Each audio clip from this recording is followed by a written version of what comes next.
సికింద్రాబాద్లోని doctor Narayana college of hotel మేనేజ్మెంట్లో 100% job guarantee 966365 2029లో YCP bounce back కావడానికి ఏమాత్రం ఛాన్స్ ఉందా లేదా? ఇవాళ ఉన్న కోవలిషన్ ఇరాలో ఢిల్లీలో the way see moving parts I see a tremendous opportunity for Andhra Pradesh.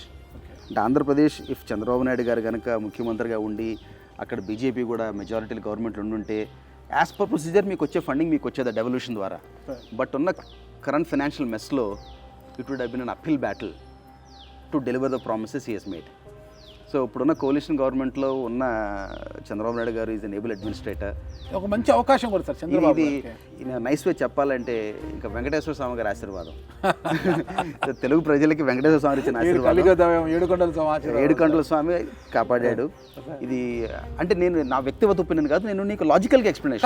Correct sir logical explanation చెప్తున్నాను. ఎందుకంటే definitely there'll be tremendous funding opportunities. Amaravati అయిపోతుంది, పోలవరం అయిపోతుంది, అండ్ నేను at every effort central government కూడా నిలబడే అవకాశం ఉంది. Everything will happen. సో ఆ మొమెంటం వస్తుంది, పాజిటివ్ సెంటిమెంట్ వస్తుంది, ఆటోమేటిక్గా ఇండస్ట్రీస్ విల్ గో దేర్. ఈసారి 14-19 లాగా మిస్టేక్ అవుతుంది. 14-19లో కూడా నాకు ఇనిషియల్గానే నాకు తెలుసు అండి వర్కౌట్ అవ్వట్లేదని.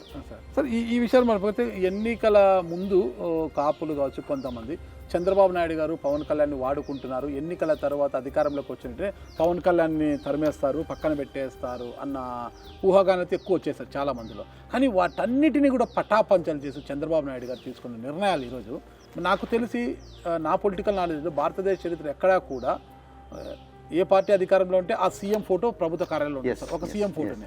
కానీ ఇక్కడ ఈసారి మన భారతదేశ రాజకీయ చరిత్రలోనే ఏపీలో కూటమి అధికారంలోకి వస్తే సీఎం చంద్రబాబు నాయుడు ఫోటోతో పాటు డిప్యూటీ సీఎం పవన్ కళ్యాణ్ గారి ఫోటో కూడా ఖచ్చితంగా ఉండాలని జీవో పాస్ చేశారు సార్. అంటే అది దేనికి సంకేతము, ఎలా చూడొచ్చు అంటే అసలు గతంలో అనుకున్నట్టు ఎన్నికలకు ముందు వచ్చిన విమర్శల నుంచి కూడా పట్టాపంచలు చేశారు చంద్రబాబు నాయుడు గారు. ఇది దీనికి సంకేతం ఏంటి అసలు? అంటే ఇప్పుడు నేను మాట్లాడుకోగలిగేది ఒక వీధరుగు మీద కూర్చొని ఒక సామాన్యులాగా మాట్లాడుకున్నామండి. దాన్ని పొలిటికల్ మెచ్యూరిటీ అంటారు. Okay, political maturity. ఒక కోalition గవర్నమెంట్ సంకీర్ణ ప్రభుత్వంలో సరైన మెసేజింగ్ పంపించారు. 2 messaging that hey we're here together for the long haul అనే మెసేజ్ పంపిస్తున్నారు. ఎక్స్ట్రాడినరీ మెచ్యూరిటీ అండి అది. ఇదే విధంగా కొంచెం ఉండకపోవటం వల్లనే నాకు తెలిసి తెలంగాణ రాష్ట్రంలో కేసీఆర్ గారు ఇబ్బంది పడ్డారు, ఆంధ్రలో జగన్ గారు ఇబ్బంది పడ్డారు. ఇప్పుడు అహం బ్రహ్మస్మి సర్వంతర్యం అంతా మేమే అనుకుంటే పైనుంచి కింద వరకు కష్టం కదా, ఖచ్చితంగా సార్ అట్లాగే ఇబ్బంది పడ్డారు. They paid the price. ఇంకొక విషయం కూడా చూడాలి, ప్రమాణ స్వీకారం సందర్భంగా అంటే మంత్రివర్గ ప్రమాణ స్వీకారం సందర్భంగా నారా లోకేష్ గారు తన ప్రమాణ స్వీకారం అయిపోయిన వెంటనే పవన్ కళ్యాణ్ గారికి పాదాభివందనం చేశారు సార్. అది is respecting what Kalyan garu has done for the alliance. He is respecting what Kalyan garu has stood for his family personally. So hats off to both. Hats off to Kalyan garu for being consistent, hats off to Lokesh garu for showing his humility. And ఇవాళ gratitude ఎంతమందికి ఉంది sir సొసైటీలో? That is become rare species. ఇవాళ మంచి చేసిన దానికన్నా కూడా మంచిని అక్నాలెడ్జ్ చేసేవాళ్ళు రేర్ అయిపోయారు. ఖచ్చితంగా సార్. మేలు గుర్తుపెట్టుకున్న వాళ్ళు రేరిటీ అయిపోయారు. సో ఇవన్నీ వ్యక్తిగతంగా చెప్తున్నానండి. వ్యక్తిగతంగా ఇవాళ మనం ఇప్పుడు ఇట్స్ టూ ఎర్లీ రాజకీయాల గురించి మనం 4-5 ఏళ్ల తర్వాత మళ్ళీ 29లో మాట్లాడుకోవాలి. But the signs are very positive. ఇప్పుడు మనం మాట్లాడేది ఇంటే కనుక నేను ఒకళ్ళు కొమ్ము కాస్తాను అనుకోవచ్చు, నేను ఎవరికి కొమ్ము కాయట్లేదు. మీరు 3 పార్టీలకు దూరంగా ఉన్నారు, అందరికీ దూరంగా ఉన్నారు. నేను మీరు ఒకటే సామాన్యుడు, ఓటేసాను, మీరు ఓటేశారు, నేను ట్యాక్స్ పేయర్ని. It is just that I had the privilege and the opportunity to interact with all of them from close quarters. ఇక మీరు ఇప్పుడు కామన్గా ఉన్నారు సార్, అంటే ఇక ఏ పార్టీ మీకు పిలుపునిచ్చినా కూడా ఆ పార్టీ తరఫున పోటీ చేయడానికి సిద్ధంగా లేరా? అంటే 5 ఏళ్ళ వరకు మాత్రం sir I want to focus on developing the organisation. Okay, మీకు చెప్పాను కదా, this is the opportunity of life time. Next 10 ఏళ్ళు India will go through a golden phase. ఇప్పుడు మోడీజీ గారు అన్నారు చూసారా, యూనో సువర్ణకాలం అని చెప్పి. డెఫినెట్గా next 10 years is the story of India అండి అరౌండ్ ద వరల్డ్. నేను I travel quite extensive around the world and I have seen multiple economies and I have reasonable insights on how the future is going to be. The next 10 years will be tremendous opportunity for organisation to scale up, కంపెనీలు పెరగడానికి. ఒక 5 ఏళ్ళు ఫోకస్డ్గా ఉందాం sir. నా personal life కూడా, నా personal responsibilities కూడా లాజికల్ కంక్లూషన్కి వస్తాయి. అండ్ దెన్ అంటే రాజకీయాలకు వచ్చే అవకాశం ఉందంటారా?